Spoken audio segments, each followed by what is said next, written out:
சேனலை சப்ஸ்கிரைப் பண்ணி bell ஐகானையும் click பண்ணிக்கோங்க. 2024-25 நிதியாண்டுக்கான தமிழக அரசின் பட்ஜெட்டை நிதியமைச்சர் தங்கம் தென்னரசு இன்று சட்டப்பேரவையில் தாக்கல் செய்கிறார்.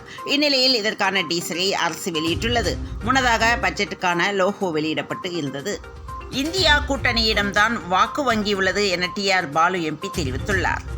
தமிழ்நாடு காங்கிரஸ் கமிட்டி தலைவராக செல்வ பெருந்தகை MLA நியமிக்கப்பட்டுள்ளார். இதனை வரவேற்று சாத்தான்குளத்தில் காங்கிரஸ் வழக்கறிஞர் பிரிவு மற்றும் INTUC சார்பில் பட்டாசு வெடித்து பொதுமக்களுக்கு இனிப்பு வழங்கி கொண்டாடியுள்ளனர். கச்சத்தீவு திருவிழாவை புறக்கணிக்கப் போவதாக போராட்டத்தில் ஈடுபட்டுள்ள ராமேஸ்வரம் விசை படகு மீனவர்கள் அறிவித்துள்ளனர். தமிழகத்தில் மக்களவைத் தேர்தலில் திமுக சார்பில் போட்டியிட விரும்புவோருக்கான விருப்ப மனு விநியோகம் இன்று முதல் தொடங்குகிறது. கூட்டணி குறித்து இன்னும் 2 நாட்களில் நல்ல செய்தியுடன் சந்திக்கிறேன் என்று நடிகரும் மக்கள் நீதி மய்யம் கட்சியின் தலைவருமான கமல்ஹாசன் தெரிவித்துள்ளார்.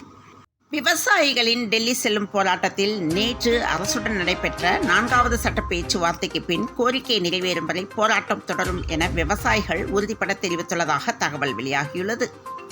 விவசாயிகளுக்கு துரோகம் இழைக்கும் அரசாக திமுக அரசு உள்ளது என அதிமுக பொதுச் செயலாளர் பழனிசாமி குற்றம் சாட்டியுள்ளார்.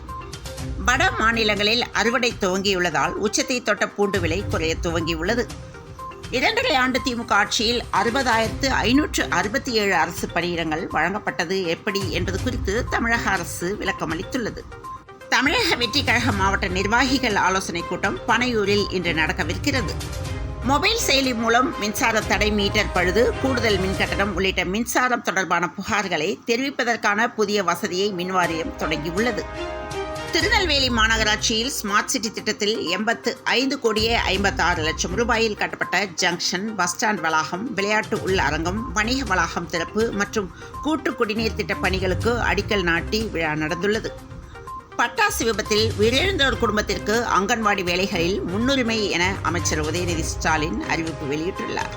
விருதுநகர் மாவட்டம் சிவகாசி அருகே செங்கலம்பட்டியில் உள்ள மைதானத்தில் நேற்று மாலை இளைஞர்கள் கிரிக்கெட் விளையாடிக் கொண்டிருந்தனர். அப்போது வேடிக்கை பார்க்க வந்த சிலர் சிகரெட் பிடித்து தூக்கி எறியப்பட்டதால் அங்கு சிதறி கிடந்த கழிவுகளில் தீப்பிடித்து எரிந்தது. சிகரெட் வீசியதால் பட்டாசு கழிவு வெடித்ததால் 3 வாலிபர்கள் படுகாயமடைந்துள்ளனர். ஆந்திராவில் பறவை காய்ச்சல் எதிரொலி ஏலாவூர் சோதனை சாவடியில் கிருமி நாசினி தெளிக்கப்பட்டுள்ளது. பழவேற்காடு ஏரியில் பறவைகள் உயிரிழந்துள்ளன. சிவகாசி, விருதுநகர் மாவட்டத்தில் சரவெடி தயாரிக்க அனுமதி வழங்க கோரி பட்டாசு உற்பத்தியாளர்கள் வேலை நிறுத்த போராட்டத்தில் ஈடுபட்டுள்ளனர். சர்வதேச அளவிலான 2வது மூத்தோர் உலகக்கோப்பை கிரிக்கெட் போட்டியின் தொடக்க விழா சென்னை கிழக்கு கடற்கரை சாலையில் கோலாகலமாக தொடங்கியது. ஷாப்பிங்கில் பெண்களை விட ஆண்கள் அதிக ஆர்வம் காட்டி வருவதாக IIMAவின் டிஜிட்டல் டிரான்ஸ்ஃபர்மேஷன் மையம் நடத்திய ஆய்வில் தெரிய வந்துள்ளது. தெலுங்கானா மாநிலம் சுல்தானாபாத்தில் சுடுகாடு உள்ளது. இங்கு எரிக்கப்படும் பிணங்களில் இருந்து மண்டை ஓடு, எலும்புகளை சிலர் திருடி செல்வது கண்டுபிடிக்கப்பட்டுள்ளது.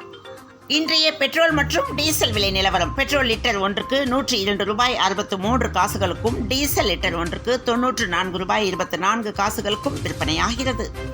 தமிழகத்தில் இன்று வழக்கத்தை விட 5 டிகிரி ஃபாரன்ஹீட் வரை வெயில் அதிகரிக்கும் என்று வானிலை ஆய்வு மையம் தெரிவித்துள்ளது.